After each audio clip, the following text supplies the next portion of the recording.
কথায় আছে না, আশায় মরে চাষা। আমার হয়েছে সেই অবস্থা। আজ হাজব্যান্ড ঘরে আছে, তো আমি বললাম একটু রসুনগুলো ছুলে দাও। ও বাবা, সেই বলাতে 10টা কথা আমাকে শুনিয়ে দিল। ঘরে থাকা মানে ঘরের কাজ, হ্যাঁ না ত্যানা, কী আর বলবো বলুন। তাই আমি মন খারাপ নিয়ে এখন রসুন ছাড়াতে বসলাম। বানাবো শুটকি মাছের আচার, আর বানাবো টমেটো সস। তো এই রসুনগুলো না জলে ভিজিয়ে রাখলাম, তাহলে কিছুক্ষণ পর এটা রেখে দিলে ভালোভাবে ছেড়ে যাবে।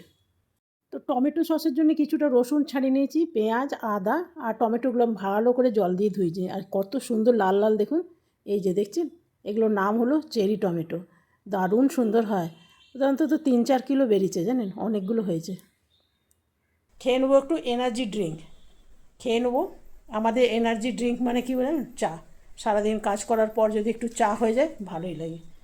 দুধ চা হোক আর লাল চা হোক, যে যেটা বানিয়ে দিতে পারবেন। বললাম না, আশায় মরে চাষা। তো আমি ভাবি আমাকে কেউ একটু বানিয়ে দেবে, তা না, আমিই সবাইকে বানিয়ে দেবো।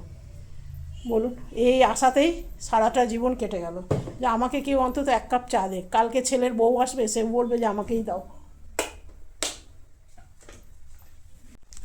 চাটা এখন এনজয় করি, পরে টমেটো সস বানাবো।